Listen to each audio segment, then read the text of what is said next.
From high-tech to the high concept of Invivo Wines, Rob Cameron and Tim Lightbourne have known each other for 22 years. They came up with the concept of Invivo at a pub in London. Now, in 2012, they export their product to 13 countries. In the old school world of wine, Invivo are a new breed of winemaker. They are reinventing the core ideas behind what it means to be a winery. I'm Rob Cameron, winemaker, co-founder of Invivo Wines. And we're here in my lovely cellar where we make all our Pinot Noir and our small handmade batches of wines for Invivo.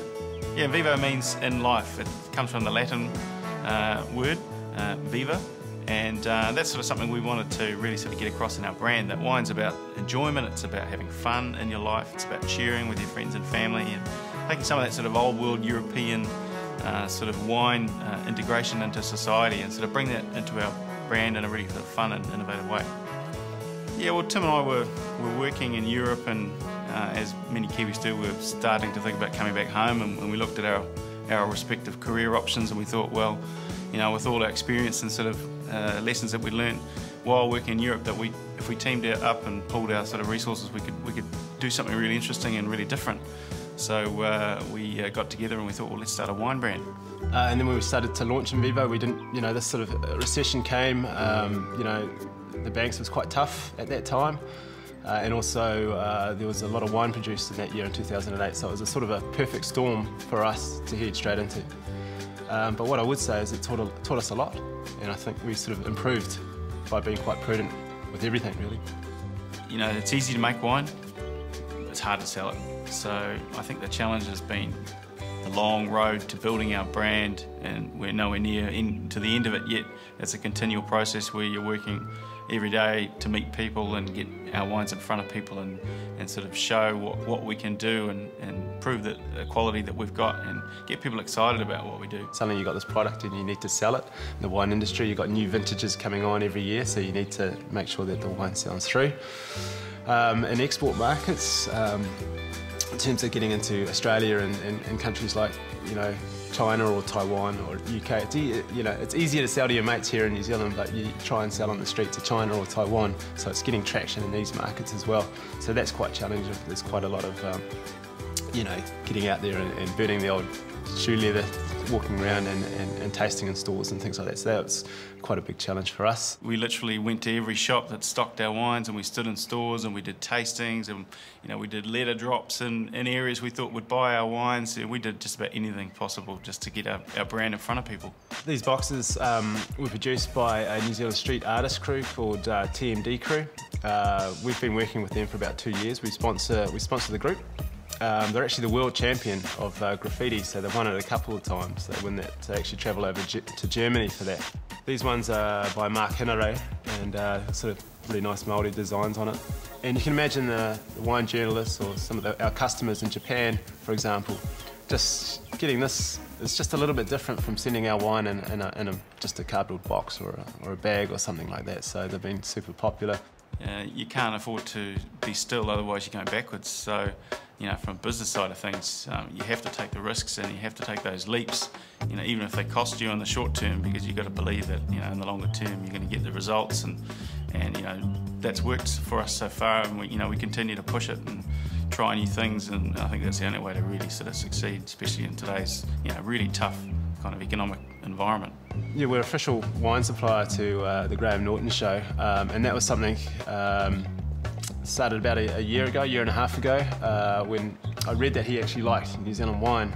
So I rang up the show in the UK and said, we're a New Zealand wine producer, we'd love to send him some wine to see what he thinks of it. So we sent him a case of our Sauvignon Blanc, and they got back to us and said he loves your wine. He wants to do something with the show. So we struck a bit of a deal where we would supply wine for the show every week when it's filming, as long as we could say we're the wine sponsor for the show. And they invited us actually to the show, and we went along. They had Snoop Dogg and Cuba Gooding Jr. and Al McPherson. It was a brilliant show, and Cuba Gooding was just knocking back our wine, so it was quite good to see. We got the likes like Johnny Depp and Madonna taking home Invivo. So yeah, I don't know if it goes to the entourage or whatever, but the idea is that one of those guys with 30 million followers will tweet, "I'm drinking Invivo Sauvignon Blanc." So yeah, it's been a great partnership. And I get a real big kick out of, a really sort of big, broad customer base, from, young people to older people to, guys, girls, whatever. I get a really big kick out of, a really, huge sort of population drinking and enjoying our wines. That's sort of the ultimate goal. You're making wines for people to enjoy. It's about pleasure. So.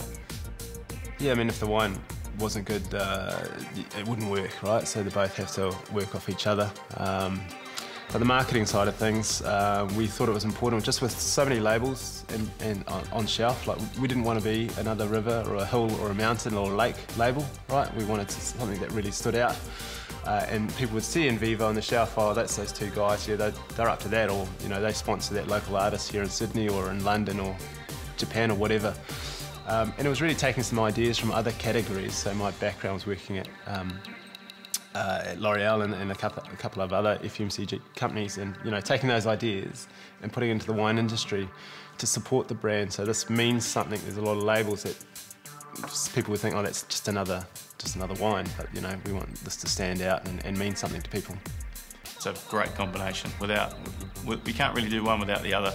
I can make the best wines in the world, but if we can market them innovatively and well, no one would buy them, and vice versa. If you've got a great brand and a great looking product, but if it doesn't taste that good, it doesn't work. So it's a really good combination. We work really well together.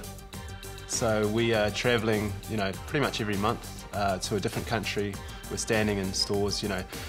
Last year, at the end of last year, I spent 6 weeks in the UK. I went up and down the country 3 times, tasting in stores every day around the place. So we're quite active, because we realise that the market's so competitive that we need to be out there and be the face of the wine and be meeting our customers around the place. With Invivo, we knew pretty quickly that we had to be pretty flexible, pretty dynamic, make wines that people wanted to drink.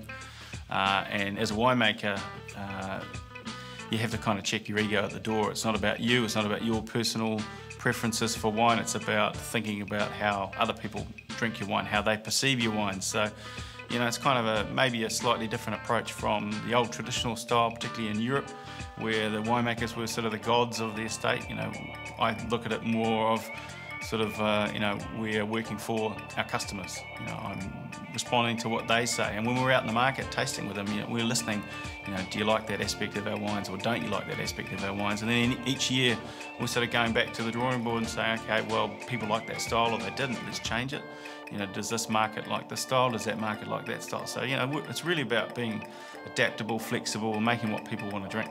2 years ago, for example, we launched a low-calorie, lower-alcohol Sauvignon Blanc called Belle by Invivo, and we literally can't make enough of that stuff. It's just flying out the door.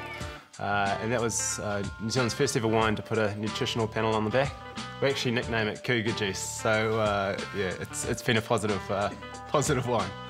Yeah, winemaker is a pretty broad term, and that's why I got into wine, because it's such a varied job. Some days you're here digging grapes out of a tank, and the next day you're in London at the biggest wine fair in the world, meeting wine journalists and influential wine buyers and that sort of thing. So it's pretty much everything in between, and that's why I love it. I'm never stuck in an office for too long. I get to travel around the world, I get to travel around the country, meet lots of people. It's just a really varied, broad, challenging job. It's great and I love it.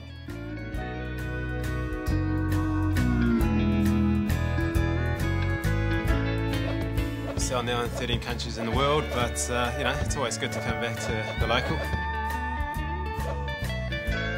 The club, Mangawai, Bowling Club, one of our first stockists, and still a good customer.